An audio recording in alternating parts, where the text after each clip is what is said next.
Your heart is racing. Your palms are sweating. And all that happened is an email popped up with the subject line, "We need to talk."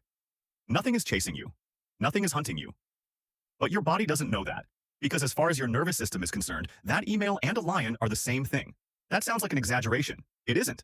Somewhere behind your eyes, in a walnut-sized cluster of neurons called the amygdala, a decision gets made before you're even aware you're making one.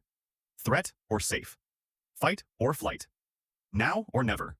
And that structure was not built for emails.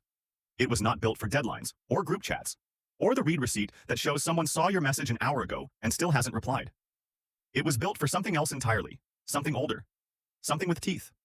For most of human history, the biggest danger you'd ever face had claws and fur and could outrun you. Your ancestors spent close to 2 million years on the savannas and forest edges of Africa, sharing territory with predators that saw them as dinner. A rustle in the grass could mean wind. It could also mean a leopard. The humans who survived long enough to have children were the ones who treated every rustle like it might be the leopard, not the ones who waited to be sure.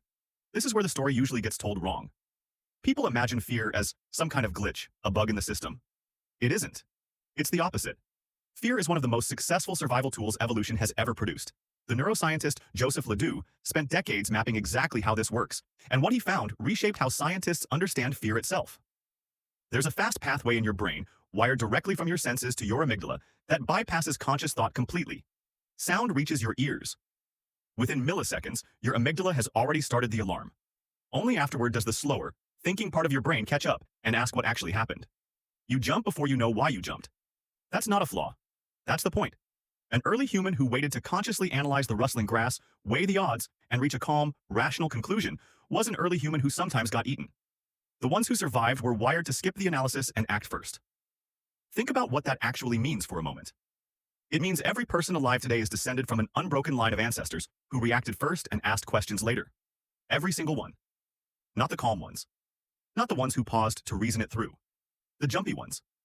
The ones who treated every shadow as a possible threat and lived to pass that trait on. That's not a comforting thought, exactly. But it's an accurate one. You are, quite literally, built from the genes of the anxious. And this system had to be fast because the cost of being wrong ran in only one direction. If your ancestor heard a rustle, assumed it was a predator, and it turned out to be wind, the cost was a wasted jolt of adrenaline. Embarrassing, maybe, if anyone was watching, but survivable. If your ancestor heard a rustle, assumed it was wind, and it turned out to be a predator, the cost was much higher. It was everything. Evolution doesn't optimize for accuracy. It optimizes for survival. And when the two come into conflict, survival wins every time, even if it means your alarm system is going to be wrong, loudly and often, for the rest of your life.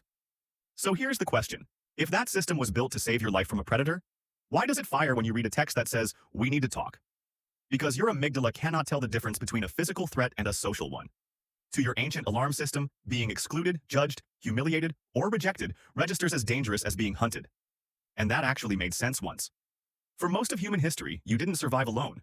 You survived in a tribe, maybe 20, maybe 50 people, sharing food, defense, and shelter. Being cast out of that group wasn't just embarrassing. It was often a death sentence. No tribe meant no protection from predators, no help gathering food, no one to notice if you got hurt. So a brain that treated social rejection like a physical threat wasn't overreacting. It was being accurate. Exclusion really could kill you. Some researchers have gone as far as scanning brain activity during moments of social rejection, comparing it directly to brain activity during physical pain. The overlap was significant. The same regions that light up when your hand touches something hot also light up when you're left out of a conversation or ignored by someone whose opinion of you matters. That's not a metaphor. Being excluded doesn't just feel a little bit like pain. To a meaningful degree, your brain processes it using some of the same circuitry. Which means when you say a rejection hurt, you're not exaggerating for effect. You're describing something closer to literal T,